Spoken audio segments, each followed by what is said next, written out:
వాడవాడ పువ్వాడ కార్యక్రమంలో భాగంగా ఖమ్మం నగరంలోని 14వ డివిజన్ నందు రవాణా శాఖ మంత్రి పువ్వాడ అజయ్ కుమార్ పర్యటించారు.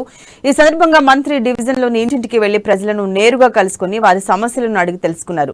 డివిజన్లో వేయాల్సిన రోడ్లు, సైడ్ డ్రైన్ అంశాలపై స్థానిక ప్రజలు మంత్రి దృష్టికి తీసుకొచ్చారు.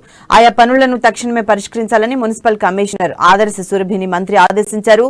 అసంపూర్తిగా ఉన్న సైడ్ కాలువల మరమ్మతులు చేపట్టాలని, అవసరమయ్యే చోట కొత్త సైడ్ కాలువలకు ప్రతిపాదనలు సిద్ధం చేయాలని సూచించారు.